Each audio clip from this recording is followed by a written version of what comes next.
सब ने आपको धोखा दिया। आपकी नाक के नीचे सब कुछ होता रहा बीजान, और आपको खबर तक ना हुई। जो बात करनी है खुलकर करो वलीद खान। ये पहेलियों में मुझसे बात मत करो, ये मुझे बिल्कुल पसंद नहीं है। ठीक है बीजान, अगर आप सुनना चाहती हैं तो फिर सुनिए।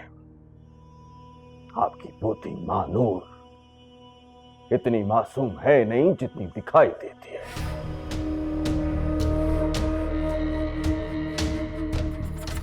आपके लाख पैरों और पाबंदियों के बावजूद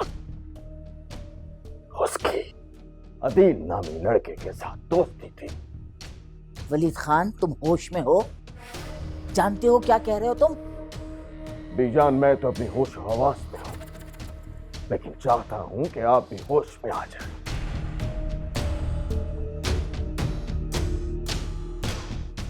जिस दिन मानूर इस हवेली से फरार हुई, उस रोज मुनस्सा खादीम से राब्ता था। आप इसमें सारी इंक्वायरी कर ली, जिससे साफ जाहिर है कि मानूर उन दोनों की मदद से इस हवेली से फरार हो गए। लेकिन ये आबिद को कैसे पता चला?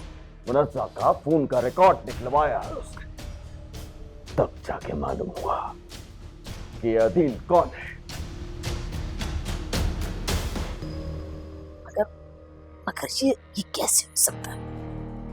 वो तो सख्त पहरे में बाहर जाया करती थी, और रहीम गुल छोटी मालकिन किसी और ने बहकाया। किसने बरगलाया है? तुम्हें पता होना चाहिए था रहीम गुल, अगर ऐसा है तो। ऐसा हो सकता है मालकिन, जमाना बदल गया है, और जिस तरह छोटी मालकिन हवेली से गई है, उस जुनून को इश्क कहते हैं। यही तो मसला है बीजान। आपने सारी जिंदगी अपने मातहत अपने गुलामों पे एतबार किया। मानूर के बाद मुनस्सा भी कितनी आसानी से हवेली से फरार हो गई, लेकिन आपको अब भी उस पे एतबार है। और वो रहीम गुल, बीजान, अगर मैं आपकी जगह होता ना तो सबसे पहले इस रहीम गुल को गोली मारता।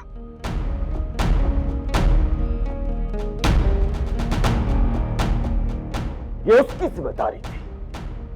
आपसे नमक हरामी की सजा सिर्फ मौत है, सिर्फ मौत। लेकिन मुनस्सा ने ऐसा क्यों किया? मैंने तो हमेशा उसके सर पर हाथ रखा, हमेशा। माफ कीजिएगा बीजान, मुनस्सा आपसे नहीं आबिद से बदला ले रही थी। क्या? आबिद से बदला? क्यों? आबिद ने उसका क्या बिगाड़ा है?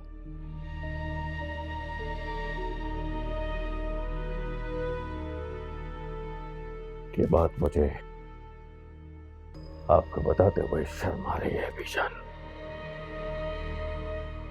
कि मुनस्सा आबिद पे डोरे डालती थी।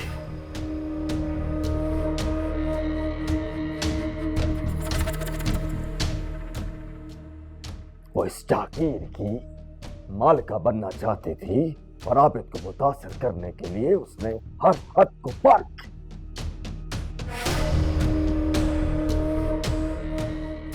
आबिद नौजवान है, भटक गया।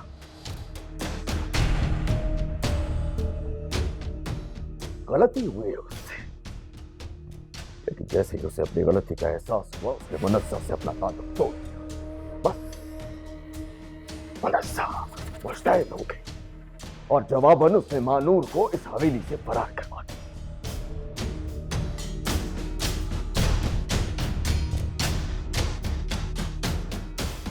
अंदर ही अंदर ये खिचड़ी पकती रही। और वलीद खान, तुमने मुझे कुछ नहीं बताया।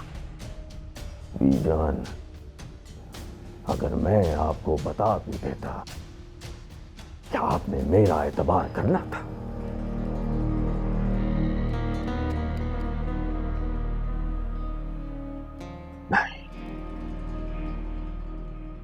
मैंने सोचा एक बार शादी हो जाए तो सब ठंडा पड़ जाएगा, लेकिन मुझे नहीं मालूम था कि उससे पहले ये कयामत टूट पड़ेगी।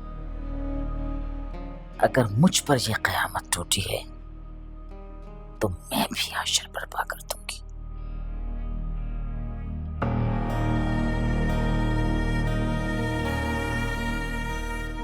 मैं नहीं जानती कि वो लड़का कसूरवार है या नहीं, लेकिन महानूर के साथ उसका नाम आने के बाद वो जिंदा रहे ये मुझे गवारा नहीं।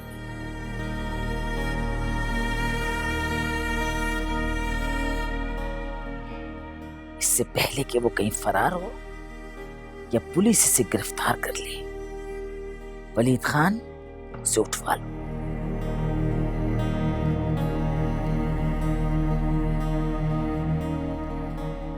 और महानूर के मिलने के बाद उसे जिंदा दफन कर दो।